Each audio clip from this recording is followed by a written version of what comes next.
Bonjour à tous. On va commencer. Du coup, moi, je m'appelle Virginie Mamy, donc je suis référente accessibilité numérique à la métropole de Lyon. Et avec Anne-Sophie, on va vous faire une petite présentation. Et moi, c'est Anne-Sophie Tranchet, je travaille à la DINUM dans un incubateur de services numériques qui s'appelle betagouv.fr. Donc on est là aujourd'hui pour vous parler de l'inclusivité et plus particulièrement des bonnes pratiques pour créer un numérique universel. Voilà, donc l'ordre du jour de cette heure ensemble, donc c'est d'abord préciser qu'est-ce que l'inclusivité, qu'est-ce qu'on entend par ce mot. Ensuite, on verra à quoi ressemble un service numérique inclusif, de notre point de vue à toutes les deux. Ensuite, on verra comment faire un service numérique inclusif. Et puis, on terminera par une petite explication d'un numérique universel. Alors, pour commencer, on va vous mettre un peu à contribution pour que ce soit un peu dynamique. Donc, si vous voulez bien prendre vos téléphones et aller sur my.bicast.com avec le code 98 63 34. Donc c'est pour un peu évaluer votre niveau de connaissance sur le sujet. Donc la première question. Attendez. Évidemment, voilà. Est-ce que vous y êtes tous? c'est un peu. Ah oui, il y a un petit Wi-Fi si vous voulez. Vous voulez que je vous. Donc le code Wi-Fi, c'est Welcome 69 avec un W majuscule pour le théâtre de l'îlot.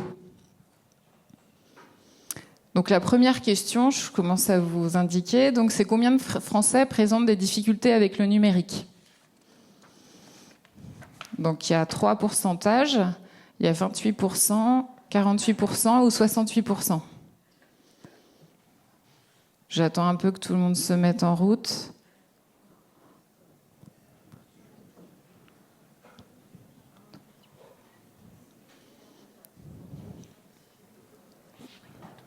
Ouais.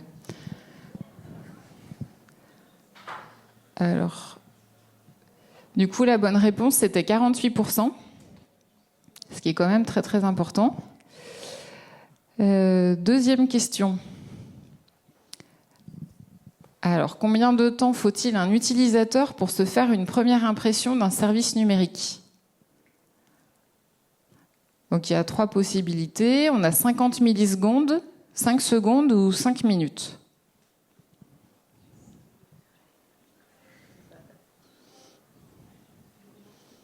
Ah oui, vous êtes plutôt sur les 5 secondes, à ce que je vois. Eh ben non. C'est 50 millisecondes. C'est ultra rapide.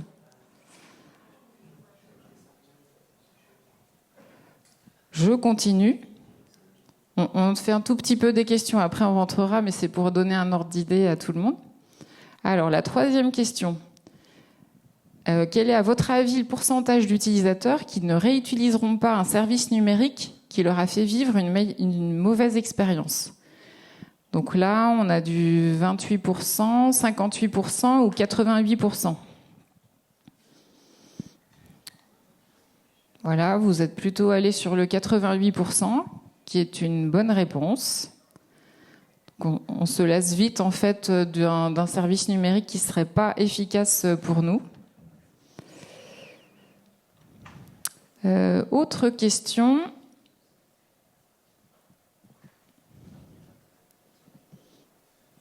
Alors, est-ce que vous savez combien de personnes sont en situation de handicap en France? Donc, il y a 4 possibilités. On a 2 millions de personnes, 5 millions, 12 ou 17 millions.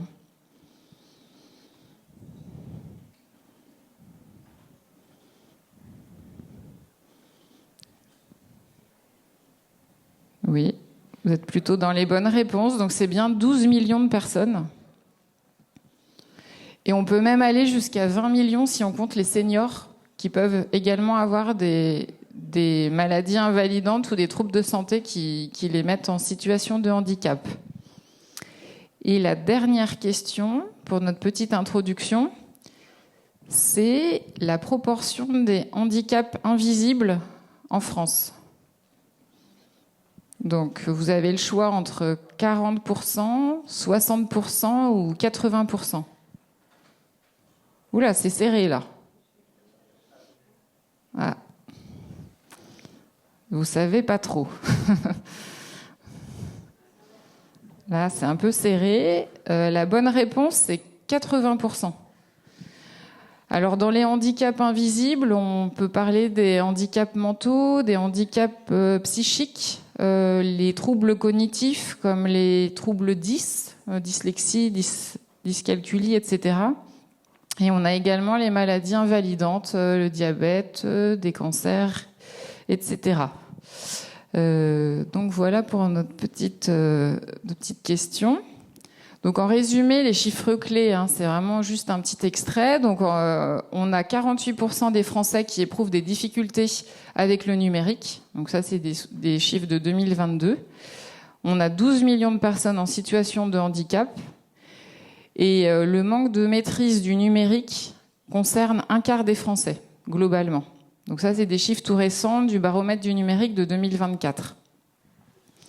Donc on a vraiment une cible à adresser sur ce sujet. Voilà, donc au niveau de l'inclusivité. Donc c'est un mot qui existe vraiment, mais qui est peut-être moins connu. Donc on a également une petite question, on va repartir sur une seule question quiz. Donc c'est un vrai ou faux? La notion d'inclusion est-elle différente de celle de l'intégration?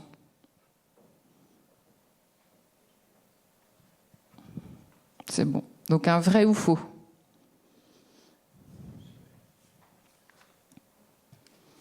Bon, ben là, c'est plutôt bien.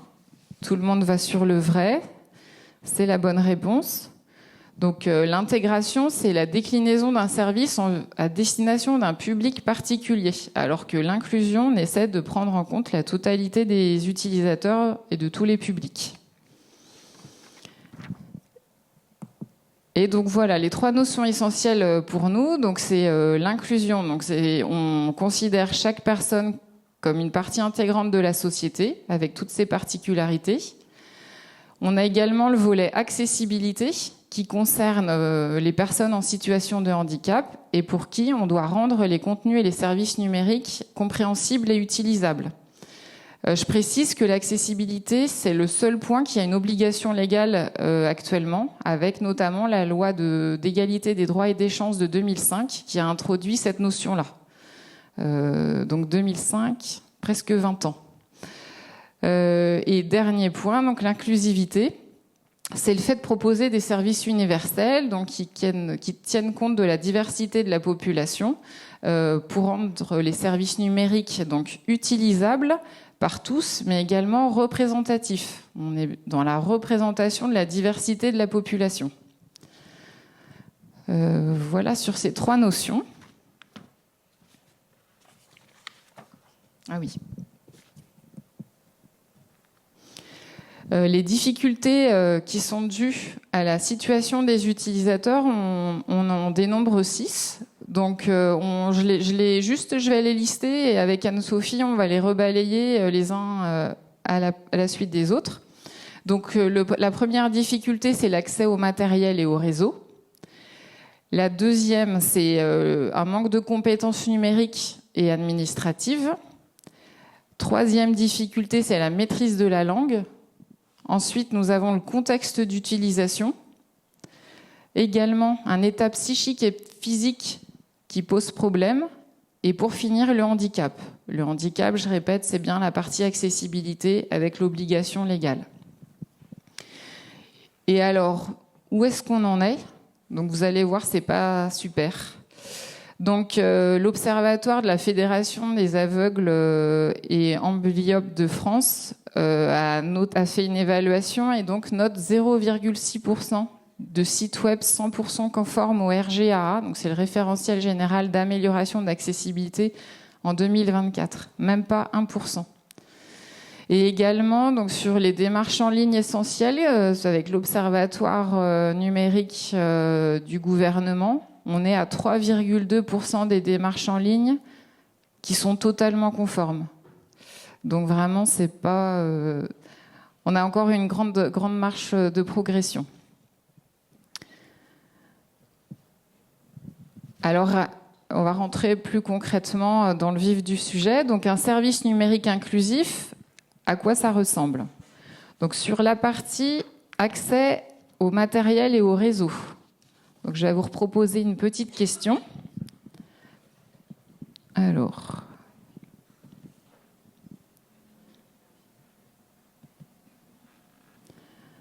Alors, à votre avis, vous me dites, je pense que c'est bon, quelle est la proportion des personnes sans domicile fixe équipées d'un smartphone? Donc, il y a 3 propositions, on a 31%, 51% ou 71%.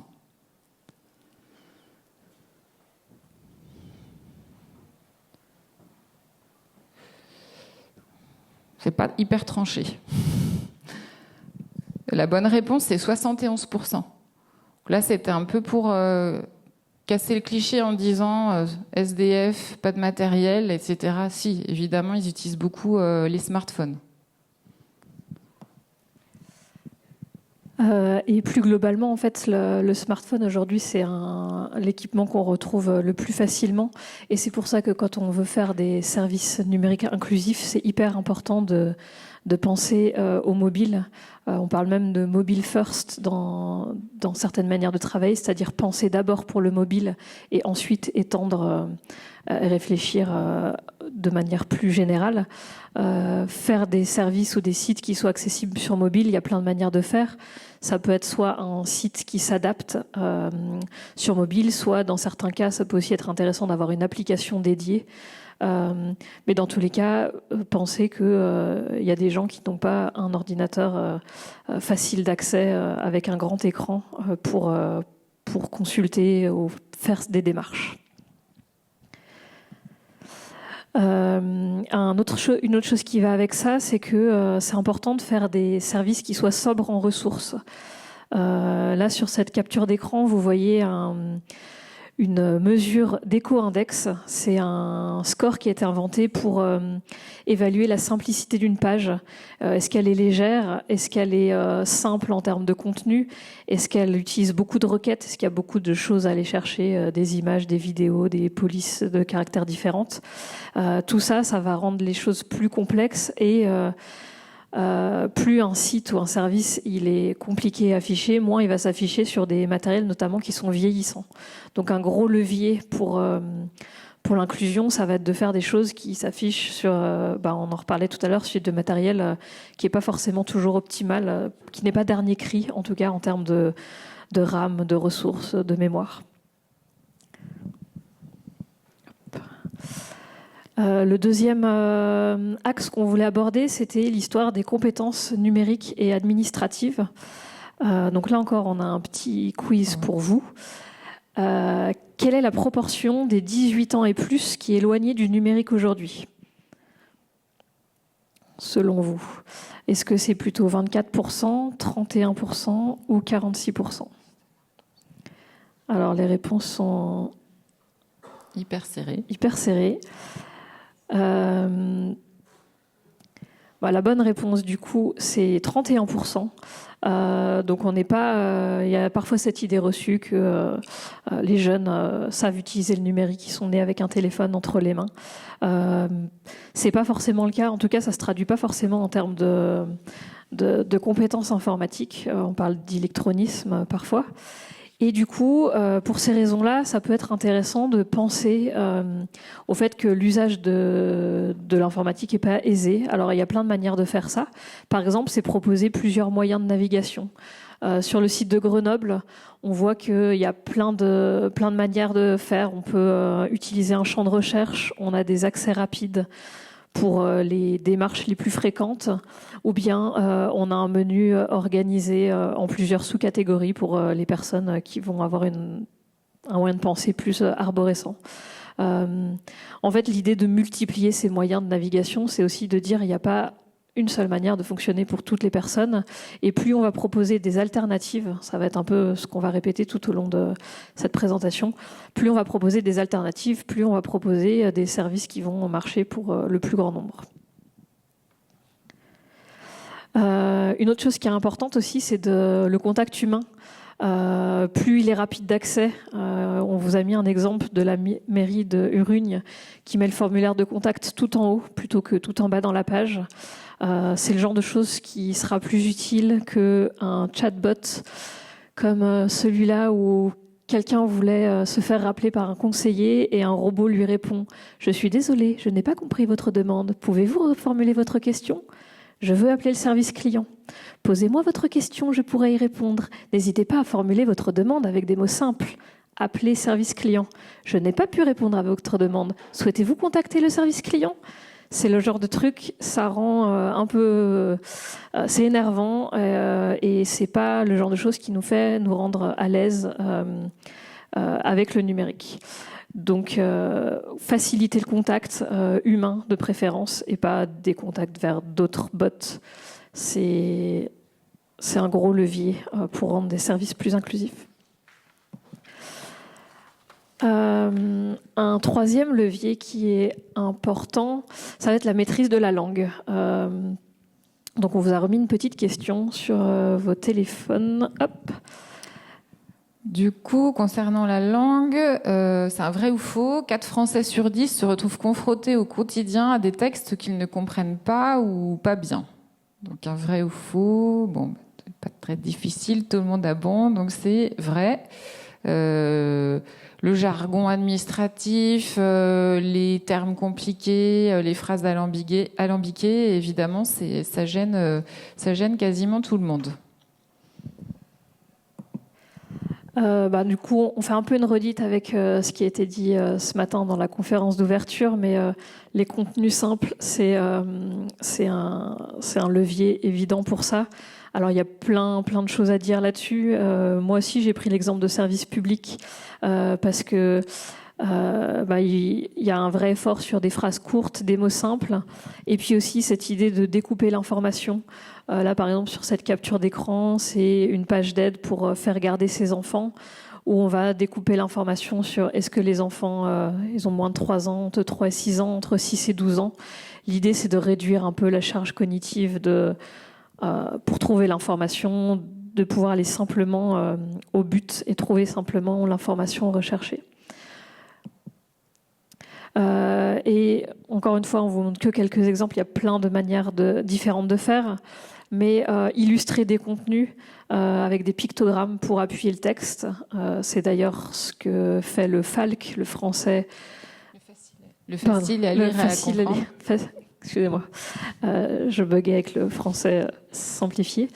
Donc le FALC, c'est une des règles du FALC, c'est d'appuyer chaque phrase par un pictogramme.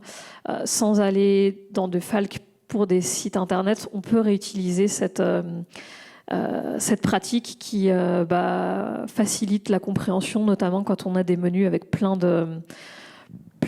d'items différents. Ça peut faciliter de retrouver les choses. Et puis pour aller plus loin, rendre les contenus accessibles, notamment pour les personnes qui ne parlent pas bien le français, ça peut être en proposant des versions audio, parce que le français oral peut être plus simple que le français écrit, notamment pour des personnes étrangères. Proposer des contenus disponibles dans plusieurs langues, ça peut être intéressant. Il y a plein de manières de mettre ça en place sur des sites. Là, on est sur le site de réfugiés.info, donc évidemment, eux, il y avait un véritable enjeu de s'adresser à des populations qui ne parlent pas spécifiquement français. Mais dans tous les cas, quand on est sur du grand public, ça peut être intéressant d'utiliser, ne serait-ce qu'utiliser des termes simples. Ça va faciliter l'usage d'une personne par des outils automatiques comme Google Translate ou autres, parce que les outils de traduction vont plus facilement pouvoir traduire, alors que si on emploie des termes compliqués, ça va moins bien marcher. Donc en fait, le message que je voulais faire passer derrière ça, c'est que Il y a vraiment des ramifications entre les différentes... là, on a rangé dans des cases et dans des types de difficultés. Des types de difficultés, mais finalement, ce qu'on peut mettre en place, ça va facilement faire un pont de l'un à l'autre. Voilà, une autre grosse partie, un autre type de difficulté, donc c'est le handicap. Là encore, une petite question, donc c'est un vrai ou faux. Un lecteur d'écran est un logiciel d'assistance technique destiné aux personnes empêchées de lire, comme des aveugles, des malvoyants ou des dyslexiques. Voilà, vous êtes en train de répondre.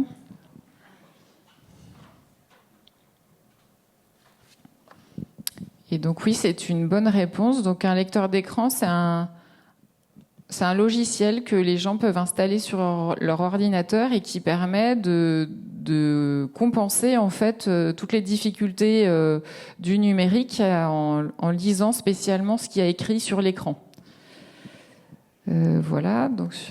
Et la technologie web, Internet, c'est quand même bien fait puisque quand ça a été inventé, il n'y avait pas les smartwatches, les téléphones connectés ou tous les objets qu'on a aujourd'hui. Et pourtant, c'est compatible. Donc si on met du soin dans la réalisation de nos sites et services Internet, ça va être compatible à tous les usages, que ce soit des lecteurs d'écran ou des frigos connectés pour les plus riches d'entre nous.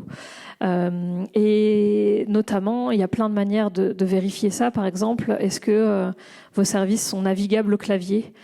Si vous pouvez les utiliser exclusivement avec un clavier, sans utiliser la souris, ça voudra aussi dire que c'est compatible pour les personnes qui utilisent des technologies d'assistance comme les lecteurs d'écran ou bien tout ce qui est... là, on vous a mis seulement quelques exemples de matériel d'assistance qui peuvent être utilisés par les personnes handicapées, un joystick ou un contacteur pour des personnes qui ont des troubles moteurs, par exemple, et qui vont naviguer de cette manière-là.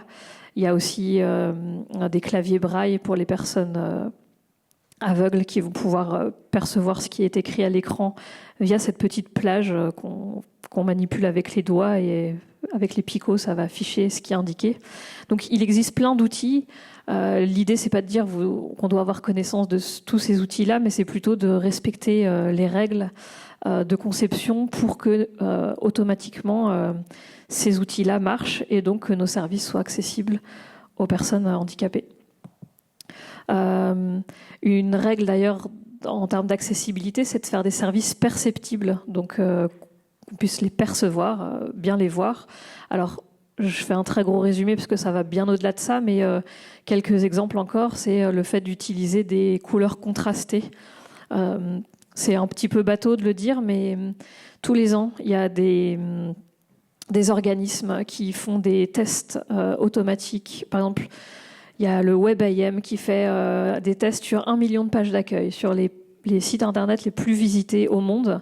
Et sur 1 million de pages d'accueil, il y en a 97% qui utilisent des textes avec des couleurs trop peu contrastées et donc qui ne sont pas facilement lisibles pour plein de gens. Et donc ça, c'est le genre d'erreurs qu'on retrouve encore hyper fréquemment et qui peuvent être des vrais freins en termes d'accessibilité. Le deuxième exemple, à droite, c'est le fait de faire des contenus qui soient adaptatifs. Quand on zoome, par exemple, pour toutes les personnes malvoyantes. Ça aussi, c'est des choses qui peuvent être assez faciles à tester chez soi en zoomant sur son navigateur et en regardant est-ce que je perds de l'information ou est-ce que, au contraire, l'information grossit, mais j'ai bien accès à tout sans que les textes se chevauchent. Il y a ce qui est hyper important en termes d'accessibilité, ça va être tout ce qui est formulaire, parce que un des gros problèmes quand on parle d'accessibilité numérique, au-delà de pouvoir accéder à l'information, c'est pouvoir aussi participer à la vie quotidienne. Et les formulaires, c'est vraiment le piège en termes d'accessibilité numérique, parce que c'est là où on va retrouver beaucoup de malfaçons, je ne sais pas si on peut le dire, mais enfin de formulaires qui ne vont pas forcément être bien conçus. Et c'est un danger pour les personnes handicapées parce qu'elles vont perdre toute leur autonomie et elles vont pas être capable de pouvoir le remplir correctement parce qu'il n'a pas été pensé pour elle ou eux. Donc là encore, je pourrais en parler pendant des heures, mais on a fait court sur cette présentation, mais quelques exemples de bonnes pratiques, ça va être de spécifier des intitulés de champs pour que les personnes voyantes puissent savoir évidemment ce qu'on doit remplir dans un formulaire, mais aussi pour que les personnes qui utilisent un lecteur d'écran, comme les personnes aveugles, on puisse vocaliser le lecteur d'écran, on va leur dire qu'est-ce que tu dois mettre dans ce champ, qu'est-ce que tu dois remplir. Un autre type d'erreur fréquente qui peut être assez bloquant, ça va être tout ce qui est champ d'erreur. Ici, on a un bon exemple parce que le message d'erreur, il explique le détail du format attendu. Il me dit quel genre de numéro de téléphone je dois mettre avec 10 chiffres ou bien mon adresse électronique en @exemple.com. Et c'est le genre de choses qui paraît parfois bête, mais souvent, quand une personne est bloquée sur un site, sur une démarche, elle ne sait sincèrement pas pourquoi elle est bloquée, pourquoi elle ne peut pas appuyer sur le bouton « Envoyer », pourquoi est-ce qu'il est grisé ou qu'est-ce qui ne va pas. Et donc, c'est vraiment important de spécifier tout ça. Là, j'ai juste fait un petit résumé. Comme tu le disais tout à l'heure, Virginie, l'accessibilité, c'est le seul c'est la partie encadrée par un cadre légal. Donc pour le coup, c'est plus facile, entre guillemets, de s'y mettre puisqu'il y a un référentiel, le RG2A, qui va vraiment aller très loin dans ces critères d'accessibilité. Là, on vous a juste présenté quelques-uns. Un autre type de difficulté, c'est le contexte d'utilisation. Alors, pour que ça soit un petit peu clair, en fait, on n'est pas forcément en train de faire une démarche en ligne, tranquillement, chez soi, avec un ordinateur, au calme, tranquillement. Ça, c'est pas vraiment la réalité. On peut être sur son téléphone dans le bus, on peut avoir ses enfants qui crient derrière, on peut être en train de faire autre chose, on peut se sentir inconfortable en fait dans son utilisation du numérique. Du coup, on repasse au petit quiz, si vous voulez bien. Donc la question est: quelle est la principale raison d'utiliser des icônes dans une interface utilisateur ? Donc il y a 4 propositions. Donc ça peut permettre la personnalisation des interfaces, ça peut décorer et créer un effet visuel attrayant, ça simplifie la navigation ou alors ça ajoute des informations supplémentaires au texte. Et ben c'est bien. Donc vous êtes sur simplifier la navigation, qui est la bonne réponse évidemment. Et comme le disait Anne-Sophie, les icônes, c'est pas les pictos, c'est pas un élément décoratif. Ça a vraiment un usage pour plein de personnes. Donc je reprends encore l'exemple service public parce qu'on adore. Ils sont vraiment bons. Mais du coup, pour le coup, c'est un bon exemple parce que on a des gros boutons d'action faciles à actionner. Donc même dans le bus, même quand ça bouge, on va pouvoir naviguer sur le site. Et puis on a des contenus qui sont directement adressés à l'utilisateur. Je déménage, je pars de chez mes parents. Et c'est vrai que quand on voit ce genre de service, ça paraît un peu évident. On se dit oui. Pourtant, pendant longtemps et encore sur beaucoup de services, on a plutôt ce que vous voyez à droite, qui est une capture d'écran du site de Page Emploi, où il va falloir plusieurs clics déjà pour avoir toute l'arborescence de ce qui nous est proposé. Donc ça facilite pas du tout le fait de trouver la bonne information. Et puis en termes de design, l'information elle va être beaucoup plus tassée, sans les aides visuelles qu'apportent les pictos. Et du coup, entre déclarer les heures effectuées, les jours d'activité, les congés payés, c'est hyper fastidieux à lire. On manque vraiment de vue d'ensemble. Et ça rend les choses beaucoup plus difficiles à appréhender. Et donc quand on n'est pas dans un contexte d'utilisation privilégié, au calme par exemple, ça rajoute de la frustration, de l'agacement, de l'énervement, voire on n'y arrive pas, quoi.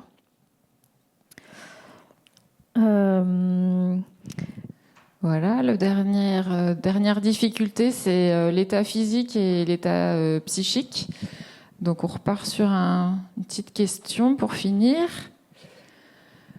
Donc, selon vous, quelle est la proportion de Français qui souffrent de fatigue informationnelle et qui se sentent débordés, épuisés, oppressés par un flux constant d'informations? Donc, il y a 3 possibilités. Il y a 38%, 54% ou 72%. Eh ben non, là, vous voyez pire que ça. Que ça ne l'est, ce n'est que 54. Mais bon, non, c'est déjà énorme. En fait, il y a la moitié des personnes qui se sentent fatiguées, et même il y en a qui souffrent de cette situation, et c'est vraiment un problème dans leur vie. On peut le vivre à différents moments de sa vie, hein, d'ailleurs. Les leviers qu'on peut mettre en place pour éviter ce genre de choses, ça va être par exemple de pouvoir corriger ces données, ou parfois on appelle ça le droit à l'erreur, mais l'idée c'est de proposer un temps de répit où on peut voir tout ce qu'on a rempli et vérifier plutôt que de tout de suite envoyer et en fait accepter que les gens sont pas toujours au top de leur forme et font des erreurs dans leur démarche en ligne. Une autre chose qui est pas toujours facile à quantifier, mais c'est le côté réassurance numérique. Le numérique, ça fait peur pour tout un tas de personnes, et du coup, des leviers comme utiliser une charte graphique qui est reconnue et qui inspire la confiance, ça peut être un véritable levier. C'est un gros chantier qui a été engagé notamment dans le service public avec le DSFR, le système design de l'État, qui il est en train d'être déployé au fur et à mesure sur de plus en plus de sites, et au fur et à mesure sur je crois il y a 20 000 sites gouvernementaux qui pourraient utiliser cette charte. Ça permet d'avoir une espèce de cohérence, d'unifier ça, et ça rassure notamment les utilisateurs ou les utilisatrices de ne pas être sur un faux site ou quelque chose qui essaye de leur voler leurs données. Voilà, on va passer au comment faire. Donc là, on a balayé toutes les difficultés. Anne-Sophie a montré un petit peu qu'est-ce qu'on pouvait faire en positif. On aurait pu montrer beaucoup de mauvais exemples, mais on a choisi de montrer plutôt des bons exemples pour être constructive. Donc en fait, le périmètre d'action, il est à différents niveaux. Tout d'abord, en fait, on peut retravailler sur l'organisation même du service proposé. C'est-à-dire que si une entité propose un service numérique, c'est déjà même dans son organisation, dans les process qu'elle va mettre en place, dans les ressources, qu'il faut qu'elle pense inclusif. L'inclusivité, elle est au-delà même du service numérique, en amont ou pendant ou après, comme on veut. Les 2 autres points, donc c'est la conception même du service numérique et enfin les contenus publiés. Alors un petit focus sur la conception de service numérique.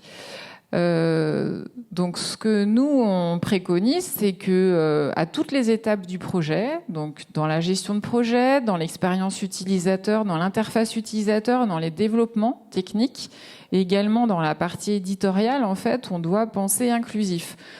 Ça doit également être pris en compte au moment du choix des prestataires pour leur donner les bonnes impulsions, j'allais dire contraintes, mais quand même si, en fait, la cible, qu'est-ce qu'on attend en termes de service numérique. Donc pendant la conception du service, je crée un service, je pense à tous mes utilisateurs dans leur diversité. Et ensuite, évidemment, pendant la vie du service, pendant sa phase de maintenance et de vie de tous les jours. Voilà. Et également, donc, la partie contenu. Ici, j'étais plus sur la partie contenant du service numérique. Et sur la partie contenu publié, je suis sur ce qu'il y a à l'intérieur. Donc, tous les textes, toutes les images, les vidéos, tous les documents que je mets à télécharger sur mon service numérique, ils doivent respecter aussi les bonnes pratiques d'inclusivité à chaque ajout, à chaque mise à jour. C'est un travail vraiment, il ne faut pas imaginer que on fait un projet inclusif et après, voilà, ça y est, c'est fini, on n'y touche plus. Non, ça sera vraiment du quotidien. Du coup, la métropole de Lyon, donc on a créé un jeu qui s'appelle Inclusif. Il y a la boîte qui est juste devant moi là sur la petite table. Donc Inclusif, c'est un jeu open source qui a pour vocation d'aider les concepteurs de services numériques à penser inclusif. Donc c'est bien ce volet-là en disant de la gestion de projet à la partie éditoriale, j'intègre l'inclusivité. Donc le jeu, très concrètement, c'est un jeu de plateau qui se joue en 2 heures avec l'équipe projet. Donc ça, c'est bien s'il y a le chef de projet informatique, le responsable métier, les développeurs, un designer si c'est possible. Et on fait ce jeu et on se pose des questions sous la forme de petites cartes diagnostiques, comme ça, en disant oui ou non. Et à la fin, on arrive avec une liste d'actions qu'on s'attribue en fonction de son métier, et on repart avec, c'est ce qu'on voit ici là sur la photo qui peut-être qui est pas très claire. On s'attribue des jetons sur les actions, et en fait ça c'est des axes d'amélioration pour son service numérique. Donc ça peut être un service numérique qui est en train d'être conçu, mais ça peut aussi être un service numérique qui existe déjà et pour lequel on le repasse un petit peu à la moulinette de l'inclusivité. Donc on a un petit site dédié qui s'appelle inclusivité-résine.grandlyon.com si vous voulez avoir plus d'informations. Comme c'est un jeu open source, il y a une version téléchargeable. Vous pouvez télécharger les PDF et les utiliser pour vous. Et également les cartes solutions. Donc ces cartes-là où il y a toutes les actions sont disponibles sur le site, classées par thème si vous le souhaitez. Voilà pour le jeu. Je pense que c'est bon. Voilà. Et donc pour terminer sur la partie, c'est un petit peu une synthèse de tout ce qu'on a vu ensemble. Donc c'est sur la partie pour un numérique universel. Donc quand on souhaite s'inscrire dans une démarche de conception inclusive, c'est vraiment concevoir un service pour et avec les utilisateurs. C'est vraiment le pour et avec qui est très important. On n'imagine pas le besoin des utilisateurs. On le fait avec eux. Et on prend en compte la diversité de la population dans toutes ses particularités. Et du coup, là, malheureusement, il n'y a pas de recette magique, mais ça va plutôt être plein de pratiques qui vont favoriser l'inclusivité. Et comme Virginie le disait sur la fin, ça peut pas être une démarche qui peut être entreprise juste par une seule personne ou un seul service. Pour que ça aille au bout, c'est vraiment une démarche globale pour qu'il y ait un véritable effet sur le service. Et la conclusion qu'on voulait, ou le message finalement de cette présentation, c'était surtout que un service numérique qui est vraiment inclusif, il est forcé de proposer des alternatives non numériques. Ça paraît un peu contre-intuitif, mais c'est la seule manière de s'assurer que nos services peuvent être utilisés par toutes et tous.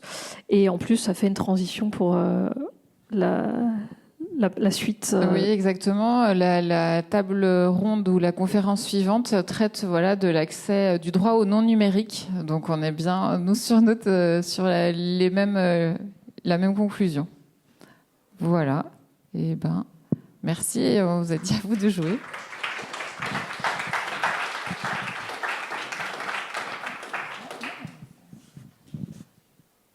Est-ce que vous avez des questions ?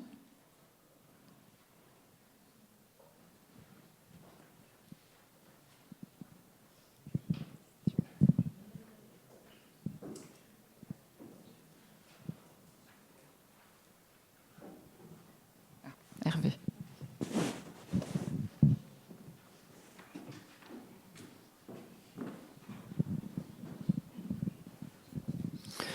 Merci pour la présentation. Hervé Grollier, je suis DSI à la métropole de Lyon. Ce que vous avez présenté, effectivement, c'est possible quand on a la main sur les développements. Vous avez évoqué le fait de choisir un prestataire, un partenaire pour faire les développements dans ce respect-là. Comment est-ce qu'on fait avec les progiciels ?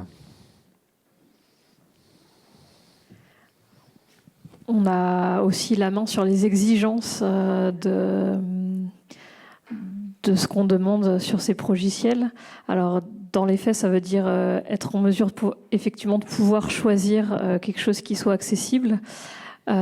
Sur le volet accessibilité, on a plus de leviers parce qu'il y a des vraies obligations légales. Donc ça aide à pousser des prestataires à se mettre encore en conformité. C'est vrai que sur l'aspect inclusif, on a moins de carottes. Donc c'est moins évident de forcer les prestataires à travailler sur ce volet, même s'il y a plein d'arguments qu'on peut mettre en avant sur l'axe différenciant, le fait de... Enfin, ça peut être un levier aussi pour toucher une cible plus large qui peut parler ou pas, mais c'est sûr que c'est effectivement plus compliqué quand on est dépendant. En tout cas, oui, il faut forcément une clause dans les marchés ou dans les contrats qu'on a avec nos prestataires. C'est obligatoire d'avoir ce levier. En fait, la clause dans les marchés, elle est utile pour inciter le prestataire, elle est utile pour ne pas payer les bugs qui seraient les incidents qui seraient liés à une mauvaise accessibilité, une mauvaise inclusivité, pour bien pouvoir leur faire corriger et ne pas considérer qu'il s'agit d'évolution. On est bien sur un niveau attendu important, donc côté accessibilité avec l'obligation légale.